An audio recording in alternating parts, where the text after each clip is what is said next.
Bell icon दबाइए और happy five के अपडेट्स पाइए। इंडिया और चाइना दुनिया की दो सबसे पुराने कल्चर्स, वर्ल्ड पॉपुलेशन का 36% हिस्सा, फास्टेस्ट ग्रोइंग इकोनॉमीज और अगली सुपर पावर बनने के दावेदार। इस सब कॉन्टिनेंट में जहां पर हम लोग रहते हैं, यहां पर खाली दो ही हैं जो सुपर पावर बनने का दावा ठोक सकते हैं, चाइना और इंडिया। आओ सुनाते हैं तुमको हिंदी चीनी बिहेवियर की ये कहानी। Ladies and gentlemen, boys and girls, children of my age, नारो या नारी विपदाएं हो बारी बारी भारी भारी, हमारा ये सो जनहित में जारी। चाइना और इंडिया ना एक दूसरे के लिए सिर्फ कंपटीशन नहीं है, खतरा भी है। सुपर पावर कौन बनेगा, इसकी प्लानिंग चाइना किस तरह से कर रेला है, आइए आपको बताते हैं उसकी प्लानिंग। क्रमांक 1, हैशटैग स्ट्रिंग्स ऑफ पर्ल्स। ये मैंने टर्म नहीं बनाया, ये टर्म एग्जिस्ट करता है। पर्ल्स वो कंट्री है जहां पर चाइना नए प्रोजेक्ट्स में इन्वेस्ट कर रहा है, उन्हें इकोनॉमिक, टेक्निकल और मिलिट्री असिस्टेंस प्रोवाइड कर रहा है। जैसे कि श्रीलंका में हम्बन टोटा पोर्ट, जिसके लिए कंस्ट्रक्शन के लिए चाइना ने श्रीलंका को $7 बिलियन दे दिए। लेकिन चाइना ऐसा क्यों कर रहा है, ऐसे हवा में नहीं, वो वहां पर इन्वेस्ट कर रहा है क्योंकि वो वहां पर चोरी चोरी चुपके चुपके अपना मिलिट्री बेस बना रहा है और वॉर सबमरीन्स भी सेटअप कर रहा है। ऐसी कुछ और पर्ल्स हैं जिबूती, पाकिस्तान, मालदीव्स, नेपाल, म्यांमार और बांग्लादेश। अगर आप मैप में इन देशों को कनेक्ट करें तो आप देखेंगे कि ऐसा एक जाल जैसा बनता है जो इंडिया को चारों तरफ से वैसे ही घेरता है जैसे महाभारत में अभिमन्यु को घेरा गया था। प्लानिंग क्रमांक 2, हैशटैग डेथ ट्रैप।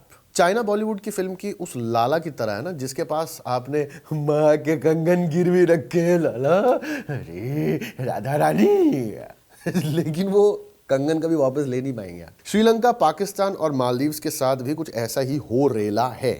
चाइना का लोन वो नहीं चुका सकते, इसी वजह से उन्हें अपना पोर्ट 99 साल, 40 साल और 49 सालों के लिए रिस्पेक्टिवली लीज पे देना पड़ गया है।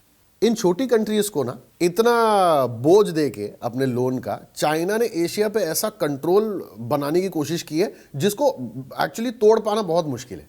प्लानिंग क्रमांक 3, hashtag water control. China geographically blessed है। क्यों, मैं आपको बताता हूं कि सारी नदियां उसके तिबेटियन पार्ट में है, लेकिन चाइना की 94% पॉपुलेशन जो है वो उसके ईस्टर्न पार्ट में रहती है। तो क्योंकि 94% पॉपुलेशन ईस्टर्न पार्ट में है, वो 87,000 से ज्यादा डैम्स यूज करती है इस पूरे पानी को रीडायरेक्ट करने के लिए ईस्टर्न साइड की तरफ। ऐसी एक रिवर है ब्रह्मपुत्र, जो चाइना से बहकर इंडिया के अरुणाचल प्रदेश से होती हुई बांग्लादेश की तरफ जाती है, जिसपे चाइना का पूरा कंट्रोल है।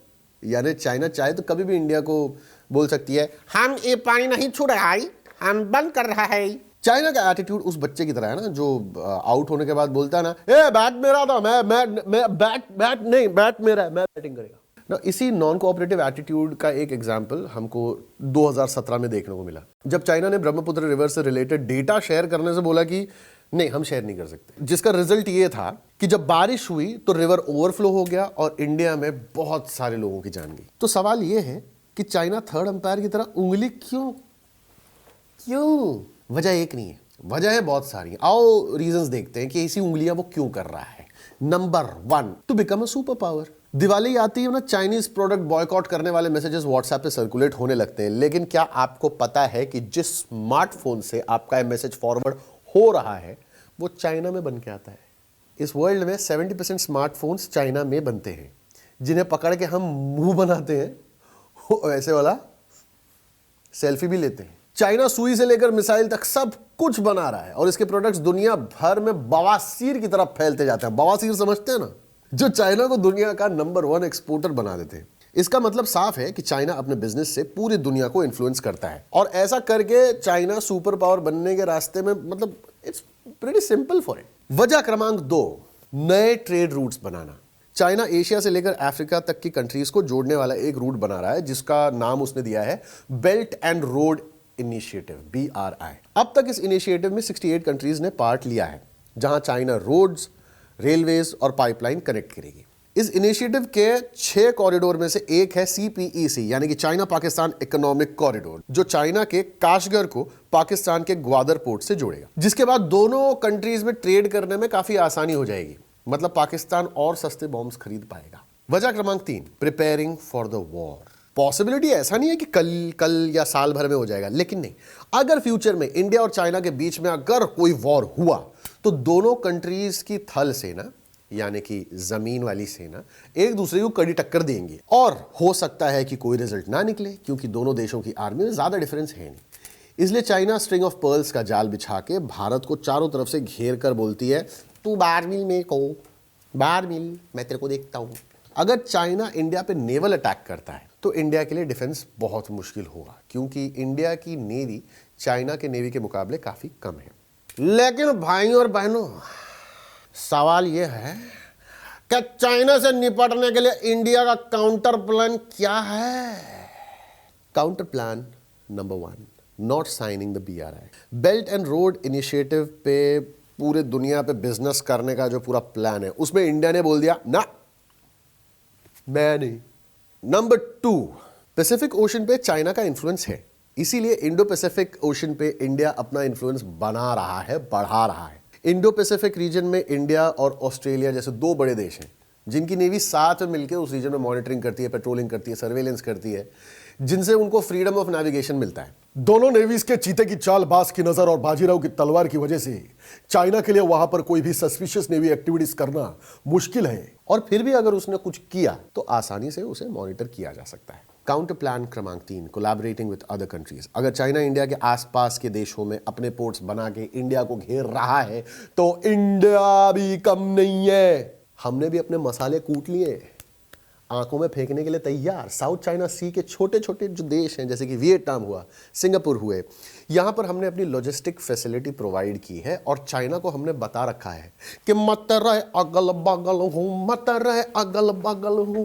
ओ इंडिया इंडोनेशिया के साथ मिलकर सबांग पे एक पोर्ट बना रहा है, यहां तक कि इंडिया दूसरे कंट्रीज के नेवी के साथ मिलकर बायलैटरल एक्सरसाइजेस भी कर रहा है। इंडिया ने फ्रांस और यूएस के साथ भी लॉजिस्टिक एग्रीमेंट साइन किया है जिसके मुताबिक उनकी मिलिट्री को इंडो पैसिफिक ओशन में यूज किया जा सकता है। काउंटर प्लान क्रमांक 4, इकोनॉमिक कॉरिडोर। इंडिया ने जापान के साथ मिलकर the Asia Africa growth corridor बना रखा है, मतलब तैयारी है। ये 3100 किलोमीटर लंबा समुद्री रास्ता है।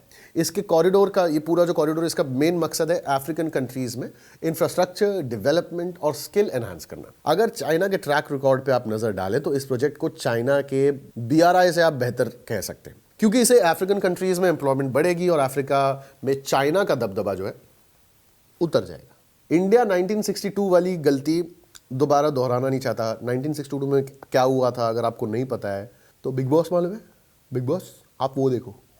तो 1962 के वॉर के बाद लद्दाख का एक हिस्सा चाइना के पास चला गया, जिसे आज हम अक्साई चिन के नाम से जानते हैं। लेकिन ये नया इंडिया है। अब इंडिया सिर्फ पॉलिटिकली नहीं बल्कि फील्ड पे भी चाइना को टक्कर दे रहा है, और इसका सबसे बड़ा एग्जांपल है Doklam. Doklam tri junction border है जो इंडिया के सिक्किम को भूटान और चाइना के बॉर्डर के साथ जोड़ता है। चाइना है ना भूटान के बॉर्डर में सा घुस गया और वहां पर रोड बनाना चालू कर दिया।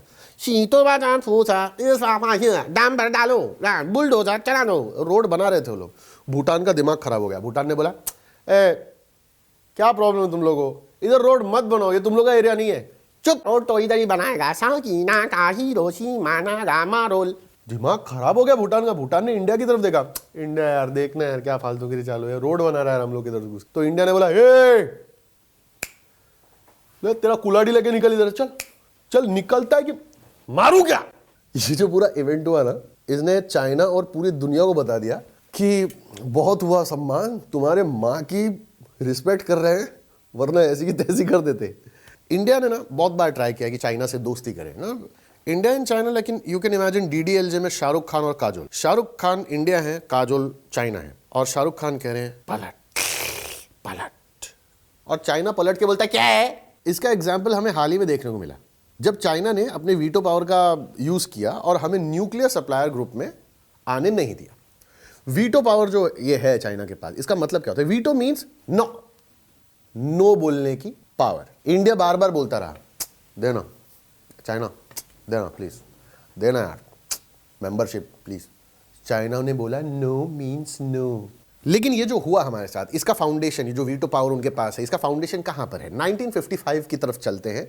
वहां पर चाइना की जगह UN काउंसिल में इंडिया को शामिल करने की बात चल रही थी। लेकिन भाई साहब पंचशील अग्रीमेंट से मजबूर थे चाचा नेहरू। उन्होंने बोला क्योंकि ये हमारे बाजू वाले हैं और उनके साथ हमारा पंचशील एग्रीमेंट है और हम उनको इंटरनेशनल लेवल पे अपोज नहीं करेंगे, इसके लिए वी डोंट वांट, आप ले लो। लेकिन फिर अच्छा सिला मिला इंडिया को अपने प्यार का, जब यार ने ही लूट लिया ट्रस्ट यार का। 1962 में चाइना ने पंचशील एग्रीमेंट को हरी कांच की चूड़ियों की तरह तोड़ दिया, भारत पे आक्रमण कर दिया और फिर इंडिया और चाइना के रिश्तों में चीनी कम हो गई। चाइनीज लोग क्या करते हैं, वो लोग पाकिस्तान को मतलब फ्री का AK-47 फ्री का बम लो, फ्री का सब कुछ दे दो पाकिस्तान को, घुस बैठ कर आना इधर उधर, ऐसा चालू रहता है। परेशान करने का कोई मौका छोड़ता नहीं है चाइना। चाइना वालों से बस इतना कहना चाहेंगे कि वक्त रहते अपनी आंखें खोल लो। पॉसिबल नहीं है नो, बट ट्राई तो करो थोड़ा ऐसे